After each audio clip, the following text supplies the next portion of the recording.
Hello, readers. Last week we were talking about nonfiction, reading nonfiction. You know, nonfiction refers to reading material that is about real life. This week we're talking about fiction. Fiction is the opposite of nonfiction. Fiction refers to stories. Sometimes stories are based on real life, but they're not usually 100% true information. I'm using the word elements when I talk about fiction. The word elements means the pieces or parts.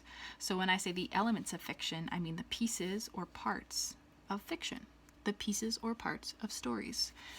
We are talking about three specific elements of fiction. The first element of fiction is characters. Our characters. Characters are who the story is about. Think of any story that you've ever read, a fiction story. You will always have characters. Sometimes the characters are humans, sometimes they're not. They're animals or some other made-up creature. When we describe characters, we talk about their traits. The word describe means to tell more about. We're going to be doing a lot with describing this week, to tell more about something. When I tell more about a character, I describe their traits. Last week we talked about traits. What traits are? Traits are how we talk about people. Some people are funny, some people are independent, some people are angry, some people are happy. Those are traits. We describe characters' traits. So characters are the first element of fiction. The second element of fiction we're talking about is setting.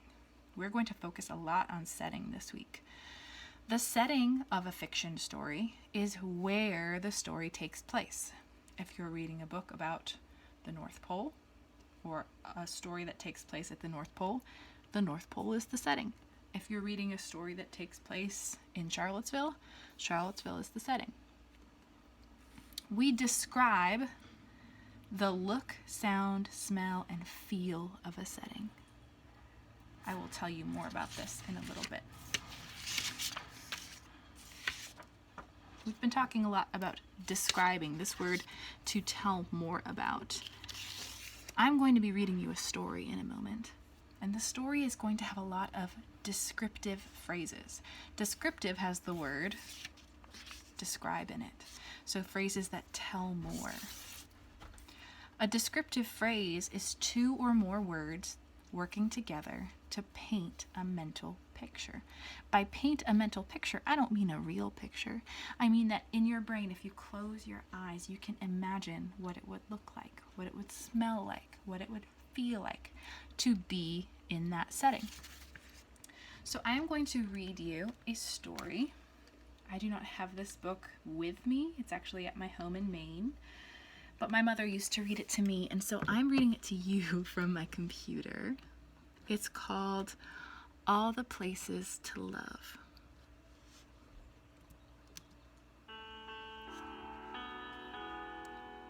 As we read, we are going to be looking for descriptive phrases. Phrases that paint a mental picture.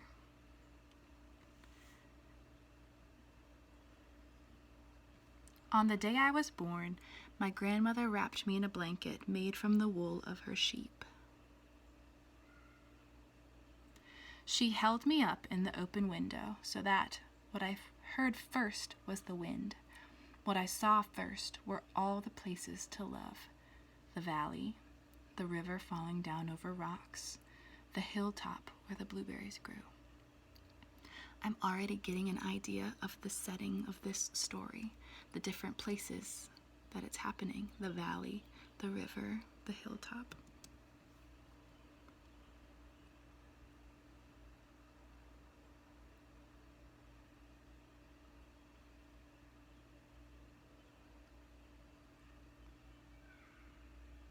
My grandfather was painting the barn, and when he saw me, he cried. He carved my name, Eli, on a rafter beside his name and my grandmother's name and the names of my papa and mama.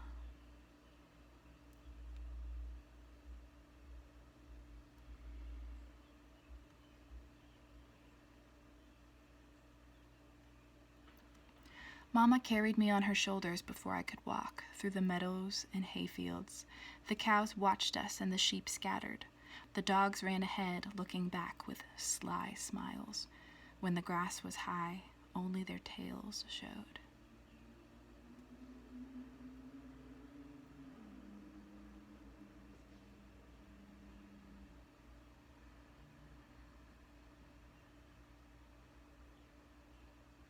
When I was older, Papa and I plowed the fields.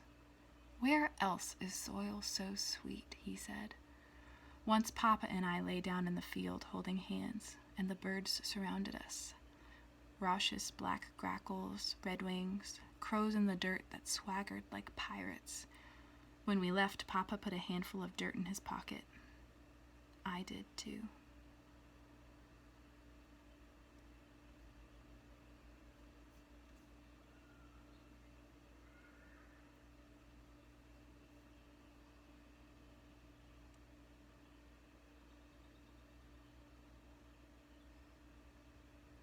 My grandmother loved the river best of all the places to love. That sound, like a whisper, she said, gathering in pools, where trout flashed like jewels in the sunlight. Grandmother sailed little bark boats downriver to me with messages. "I love you, Eli," one said.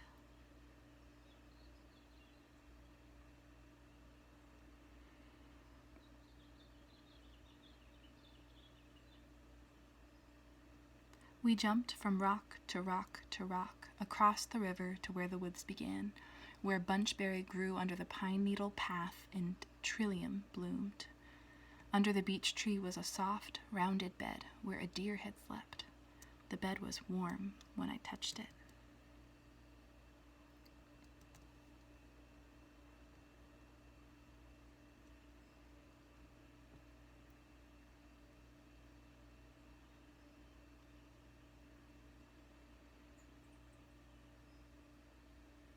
When spring rains came and the meadow turned to marsh, cattails stood like guards, and killdeers called. Ducks nested by marsh marigolds, and the old turtle, his shell all worn, no matter how slow, still surprised me.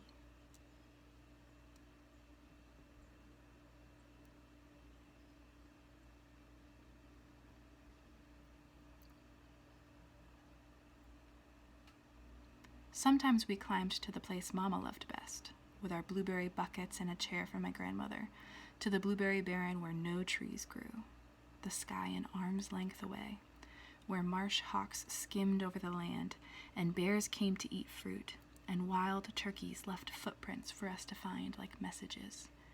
"Where else," said my mama, "can I see the sunrise on the east side and the sunset on the other?"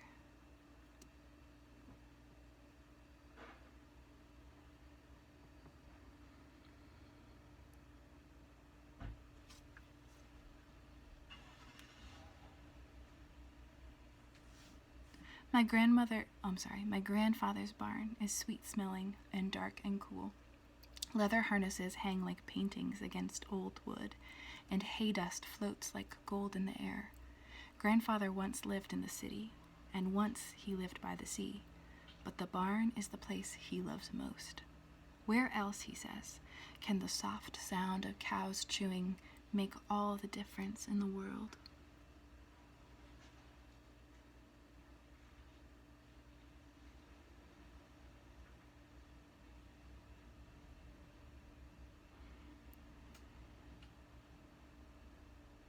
Today we wait, him sitting on a wooden slat chair and me on the hay, until much later my grandmother holds up a small bundle in the open window, wrapped in a blanket made from the wool of her sheep, and my grandfather cries.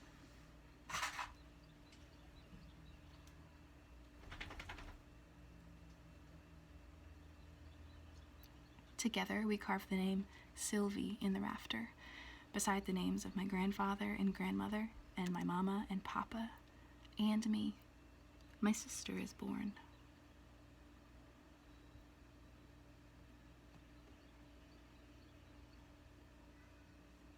Someday I might live in the city. Someday I might live by the sea. But soon I will carry Sylvie on my shoulders through the fields. I will send her messages downriver in small boats, and I will watch her at the top of the hill trying to touch the sky. I will show her my favorite place, the marsh, where ducklings follow their mother like tiny tumbles of leaves.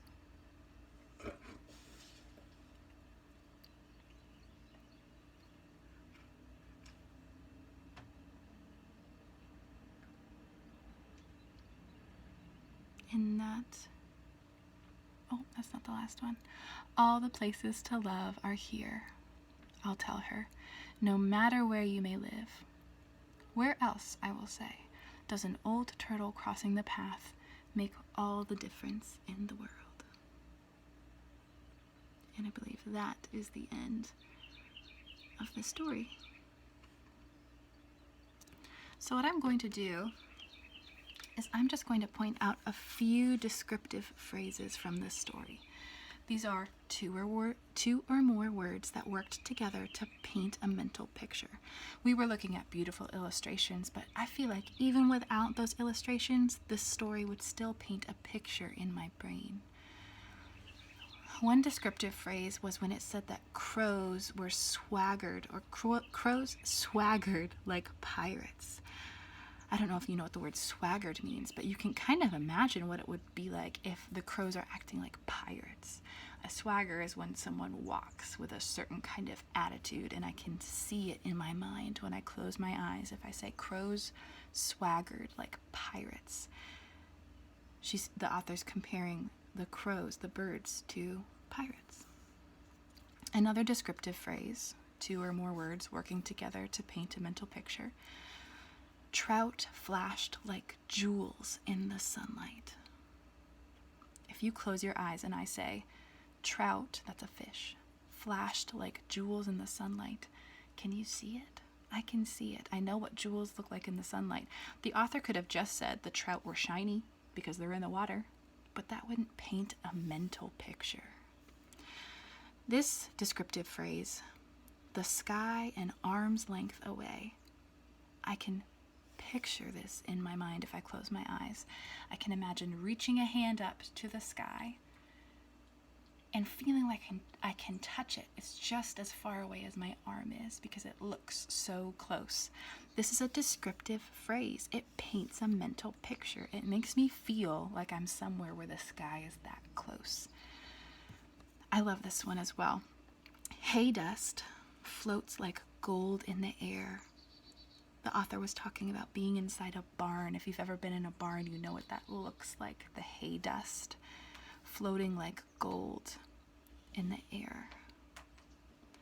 The final one actually referred to the little ducklings following their mother, and it said that they followed like tiny tumbles of leaves. I loved the idea of a tumble of leaves. The author didn't say a pile of leaves, a tumble. A tumble is when something falls, and so the ducks are falling after their mother, like tiny tumbles of leaves.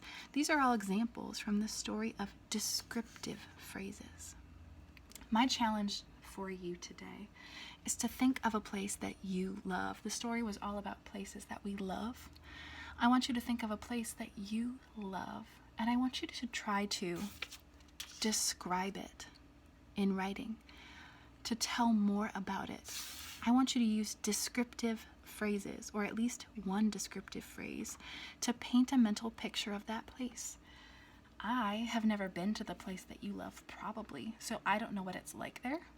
If you could use a descriptive phrase to tell me, to paint a mental picture of what it's like to be there, I would love to read that. I'm sure your teacher would love to read it if you're not one of my students. So, I want you to think of a place that you love, that's important to you, and I want you to describe it for someone that's never been there. All right, readers, time to become writers.